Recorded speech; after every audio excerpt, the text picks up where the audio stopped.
Classes पर। हम लोग कल की क्लास में कास्टिक सोडा को लैब में कैसे बनाया जाता है इस चीज को पढ़ लिए थे, और उसी को कंटिन्यू करते हुए आज हम लोग को पढ़ना है कास्टिक सोडा का उपयोग। कास्टिक सोडा कहिए या फिर सोडियम हाइड्रोक्साइड कहिए, सोडियम हाइड्रोक्साइड इसका रासायनिक नाम होता है, इसी कहते हैं कास्टिक सोडा। क्या कहते हैं? तो कास्टिक सोडा कहते हैं। हम लोगों को कास्टिक सोडा का उपयोग पढ़ना, क्या पढ़ना है? तो कास्टिक सोडा का उपयोग पढ़ना। हम यहां लिख लेते हैं कास्टिक सोडा अर्थात NaOH का उपयोग। सबसे पहला लिखा हुआ है साबुन बनाने में, साबुन बनाने में भी NaOH का प्रयोग किया जाता है। फिर लिखा हुआ है कागज बनाने में, कागज बनाने में भी किया जाएगा। फिर जो है कार्बनिक यौगिक जैसे अल्कोहल और फिनॉल बनाने में, धातु के शोधन में, और फिर कृत्रिम फाइबर में, और फिर कृत्रिम रेशा बनाने में किया जाता है। कृत्रिम फाइबर में या फिर कृत्रिम रेशा बनाने में कास्टिक सोडा का प्रयोग किया जाता है। आइए इसके बाद से हम लोग पढ़ेंगे विरंजक चूर्ण। क्या पढ़ेंगे? तो विरंजक चूर्ण पढ़ेंगे। विरंजक चूर्ण का ही अन्य नाम होता है ब्लीचिंग पाउडर, और इसी का अन्य नाम होता है लाल दवा। क्या नाम होता है? लाल दवा। अब देखिए इसका रासायनिक नाम क्या होता है? तो कैल्शियम ऑक्सीक्लोराइड। क्या नाम होता है? तो कैल्शियम ऑक्सीक्लोराइड। और फिर रासायनिक सूत्र क्या होगा? तो CaOCl2, CaOCl2 कैल्शियम ऑक्सीक्लोराइड इस विरंजक चूर्ण का रासायनिक नाम होता है। अब विरंजक चूर्ण बनाने के लिए प्रोसेस क्या है? देखिए विरंजक चूर्ण बनाने के लिए हमको क्या करना पड़ता है कि शुष्क जो बुझा हुआ चूना है, अब बुझा हुआ चूना का मतलब क्या है? तो CaOH का होल ट्वाइस। क्या है? CaOH का होल ट्वाइस। तो शुष्क बुझे हुए चूने पर क्या करेंगे भाई? तो 40 डिग्री सेल्सियस टेम्परेचर जब हम दे देंगे, 40 डिग्री सेल्सियस मतलब 373 केल्विन जब हम टेम्परेचर देंगे, और फिर क्लोरीन गैस क्या करेंगे? तो प्रवाहित करेंगे। क्या करेंगे? क्लोरीन गैस को प्रवाहित करेंगे, तब बनेगा क्या? तो CaOCl2 मतलब कैल्शियम ऑक्सीक्लोराइड और फिर H2O, कैल्शियम ऑक्सीक्लोराइड और फिर H2O। तो आप ध्यान रखिएगा कि जब बुझा हुआ चूना जो है मतलब CaOH का होल ट्वाइस, इसको जो है 40 डिग्री सेल्सियस तापमान पर जब इस पे क्लोरीन गैस प्रवाहित किया जाता है तो कैल्शियम ऑक्सीक्लोराइड का निर्माण होता है। अब देखिए कह रहा है कि जब शुष्क बुझे हुए चूने पर 373 केल्विन तापमान पर क्लोरीन गैस प्रवाहित किया जाता है तब विरंजक चूर्ण प्राप्त होता है। जब शुष्क बुझे हुए चूने पर 373 केल्विन तापमान पर क्लोरीन गैस प्रवाहित किया जाता है तब विरंजक चूर्ण प्राप्त होता है। जैसे CaOH का होल ट्वाइस मतलब बुझा हुआ चूना, और जब हम इस पे क्लोरीन गैस प्रवाहित करते हैं 373 केल्विन तापमान पर तो कैल्शियम ऑक्सीक्लोराइड का निर्माण होता है। कह रहा है कि यह हल्का पीला तथा तीखी गंध वाला होता है। जो कैल्शियम ऑक्सीक्लोराइड है जिसको हम लोग विरंजक चूर्ण कहते हैं, ये हल्का पीले रंग का होता है और फिर तीखी गंध वाला होता है। जब हम लोग मार्केट वगैरह से जब नया कपड़ा खरीदते हैं तो नया कपड़ा में स्मेल आता है। स्मेल आने का वजह क्या है कि उसमें भी विरंजक चूर्ण का पाउडर जो है डाला गया होता है, जिससे कपड़ा जो है बैक्टीरिया से सुरक्षित रहता है। आइए नेक्स्ट लेते हैं। नेक्स्ट कह रहा है विरंजक चूर्ण का उपयोग, यूजेज ऑफ ब्लीचिंग पाउडर।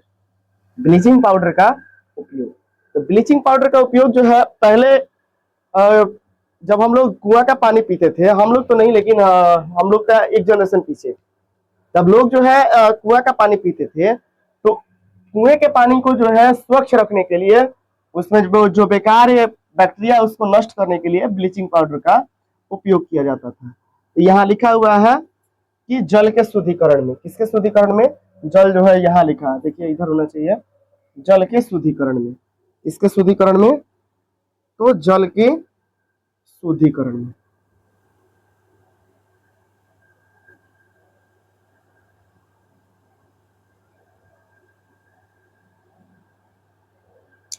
जल के शुद्धिकरण में। फिर है दूसरा कपड़ा उद्योग में, किसका उपयोग किया जाएगा? तो विरंजक चूर्ण का। फिर कह रहा है कि उद्योग में उपचार के रूप में, कीटाणुनाशक के रूप में, क्लोरोफॉर्म बनाने के रूप में, चीनी को सफेद करने में, ऊन को सिकुड़ने से बचाने इत्यादि के लिए जो है विरंजक चूर्ण का उपयोग किया जाता है। आप इस चीज को ध्यान रखिएगा, एग्जाम में जो है 5 नंबर लॉन्ग क्वेश्चन में जो है ये सब क्वेश्चन जो है पूछ सकता है। या तो आपसे कास्टिक सोडा पूछे, विरंजक चूर्ण पूछे, खावा सोडा पूछे, या फिर पीओपी पूछे। तो हम चारों जो है यहाँ डिस्कशन करा देते हैं, आप इसको देख लीजिएगा। इसके बाद से हम लोग को पढ़ना होता है खावा सोडा। खावा सोडा का अन्य नाम होता है मीठा सोडा, इसी को कहते हैं पाक चूर्ण। देखिए यहाँ लिखा हुआ है खावा सोडा या फिर मीठा सोडा, इसी को कहते हैं बेकिंग सोडा। क्या कहते हैं? तो बेकिंग सोडा कहते हैं। सबसे पहला है लिखा हुआ है यहाँ पे रासायनिक नाम। तो इसका रासायनिक नाम क्या है? Sodium hydrogen carbonate. रासायनिक सूत्र क्या है? तो NaHCO3। देखिए Na का मतलब सोडियम, H फॉर हाइड्रोजन और CO3 फॉर कार्बोनेट। तो सोडियम हाइड्रोजन कार्बोनेट या फिर सोडियम बाइकार्बोनेट। रासायनिक नाम तो सोडियम हाइड्रोजन कार्बोनेट या फिर सोडियम बाइकार्बोनेट। रासायनिक सूत्र तो NaHCO3। रासायनिक सूत्र भी याद रखना है, ऑब्जेक्टिव क्वेश्चन जो है इससे पूछा जाता है। व्यापारिक नाम इसका क्या है? तो इसको कहते हैं पाक चूर्ण, खाने वाला सोडा या फिर मीठा सोडा। बनाने की विधि पढ़ना है कि खावा सोडा को कैसे बनाया जाता है। अब ध्यान रखिए कि खावा सोडा को बनाने के लिए सबसे पहले लिखा हुआ है कि सोडियम हाइड्रोजन कार्बोनेट अर्थात खावा सोडा को NaCl, H2O, CO2 और फिर NH3 अर्थात अमोनिया आदि पदार्थों को मिलाकर उत्पादित किया जाता है। देखिए क्या कह रहा है। सबसे पहले तो कह रहा है NaCl मतलब सोडियम क्लोराइड। उसके बाद से क्या लेना है? पानी लेना है, फिर लेना है कार्बन डाइऑक्साइड, फिर लेना है अमोनिया। इसका जब आपस में रिएक्शन कराया जाएगा तो बनेगा NaHCO3 मतलब सोडियम हाइड्रोजन कार्बोनेट। अब देखिए यहां से सोडियम हो गया, सोडियम लिख लिए। एक हाइड्रोजन, देखिए 2 हाइड्रोजन था, 1 हाइड्रोजन बचा हुआ। अब देखिए 3 हाइड्रोजन यहाँ पे है, तो 3 हाइड्रोजन यहाँ पे, 2 हाइड्रोजन यहाँ पे, 5 हाइड्रोजन। 1 हाइड्रोजन इधर लिख लिया है, बचा हुआ है 4 हाइड्रोजन मतलब H4 जो है बचा हुआ है। अब देखिए सोडियम भी हो गया। नाइट्रोजन कितना है? 1। उधर नाइट्रोजन नहीं है तो हम 1 नाइट्रोजन इधर भी लिख लेते हैं। और इधर क्या है? तो Cl है और इधर Cl नहीं है तो हम यहाँ लिख लेते हैं Cl। तो सोडियम हाइड्रोजन कार्बोनेट तो बनेगा, मतलब खावा सोडा तो बनेगा। इसके अलावा अमोनियम क्लोराइड का भी निर्माण होगा। तो ध्यान रखिएगा कि खावा सोडा को बनाने के लिए सबसे पहले सोडियम क्लोराइड, पानी और कार्बन डाइऑक्साइड और अमोनिया को आपस में मिलाकर रिएक्शन कराया जाता है, जिसकी वजह से मीठा सोडा अर्थात खावा सोडा का निर्माण होता है। इसके अलावा अतिरिक्त के रूप में NH4Cl अर्थात अमोनियम क्लोराइड का भी निर्माण होता है। खावा सोडा का उपयोग पढ़ना है, usage of baking soda. Usage of baking soda, खावा सोडा का उपयोग पढ़ना है। देखिए सबसे पहला कह रहा है डबल रोटी बनाने में। डबल रोटी कहने का मतलब है पाव रोटी। पाव रोटी बनाने में किसका उपयोग होगा? तो खावा सोडा का। हम लोग घर पे भी जो है पूरा पकवान, पकौड़ी वगैरह बनाने के लिए यूज करते हैं खावा सोडा का। औषधि के रूप में करते हैं, पूरा पकवान बनाने के रूप में करते हैं, एंटासिड के रूप में करते हैं, अग्निशामक में भी किया जाता है, और इसे कच्चे दूध में मिलाने से दूध जो है देरी से फटता है अर्थात दूध जो है जल्दी खराब नहीं होता। तो आप इसका स्क्रीनशॉट भी ले सकते हैं, खावा सोडा का उपयोग कहाँ कहाँ होता है। आइए इसके बाद देखते हैं। इसके बाद से हम लोग को पढ़ना होता है धोवन सोडा या फिर धोने का सोडा, इसी कहते हैं वॉशिंग सोडा। क्या कहते हैं? Washing soda. वॉशिंग सोडा का रासायनिक नाम होता है सोडियम कार्बोनेट डेकाहाइड्रेट। डेका का मतलब होता है 10। रासायनिक सूत्र है Na2CO3.10H2। Na2CO3.10H2 सोडियम कार्बोनेट और फिर डेकाहाइड्रेट। डेका का मतलब क्या है? 10। आइए इसका बनाने की प्रक्रिया पढ़ते हैं कि सोडियम कार्बोनेट डेकाहाइड्रेट अर्थात जो धोवन सोडा होता है इसको कैसे बनाया जाए।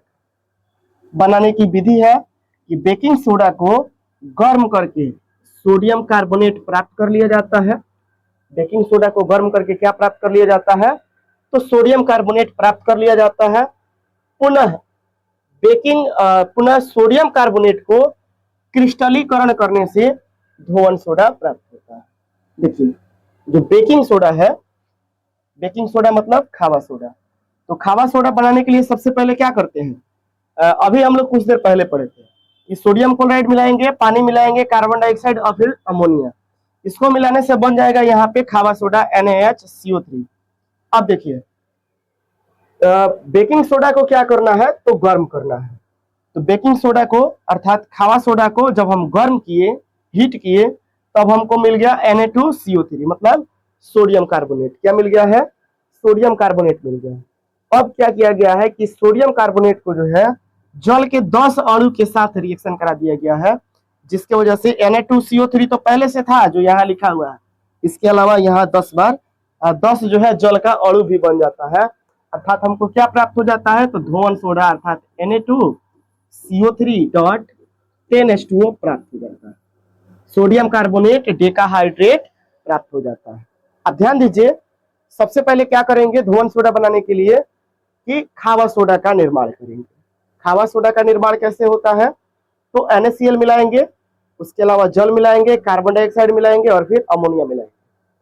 जब खावा सोडा बन जाएगा तो उसको गर्म करेंगे, जब गर्म करेंगे तो Na2CO3 मिलेगा मतलब सोडियम कार्बोनेट मिलेगा, और फिर उस सोडियम कार्बोनेट का रिएक्शन जो है जल के 10 अणु के साथ कराया जाएगा, तो फिर सोडियम कार्बोनेट और डेकाहाइड्रेट की प्राप्ति होती है।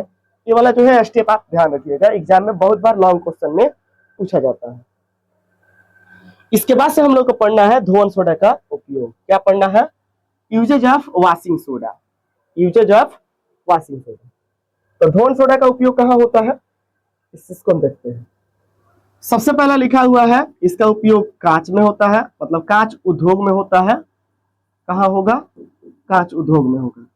साबुन तथा कागज उद्योग में, कपड़ा साफ करने में किया जाएगा। घरों में साफ सफाई करने के लिए वॉशिंग सोडा का उपयोग किया जाएगा।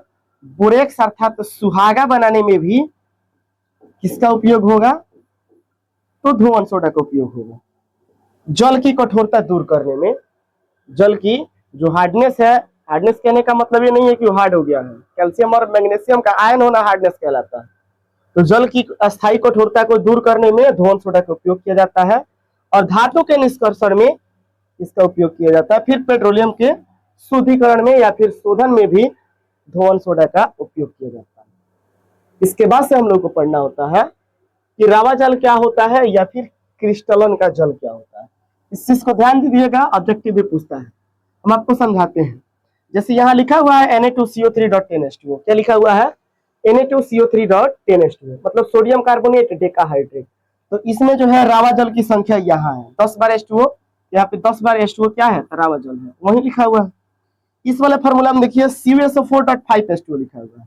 तो यहाँ रावा जल या फिर क्रिस्टलन का जल की संख्या कितना है, 5। तो लिखा गया है कि 5 H2O रावा जल है या फिर क्रिस्टलन का जल है। CuSO4.5H2O जिसको POP भी कहते हैं, इसमें रावा जल या फिर क्रिस्टलन के जल की संख्या कितना है, तो आधा है, इसलिए हाफ H2O लिखा गया है कि रावा जल है। उम्मीद है कि आपको ये समझ में आया होगा। डिफिनेशन कह रहा है कि किसी लवण की एक सूत्र इकाई में जल के निश्चित अणुओं की संख्या को रावा जल या फिर क्रिस्टलन का जल कहा जाता है।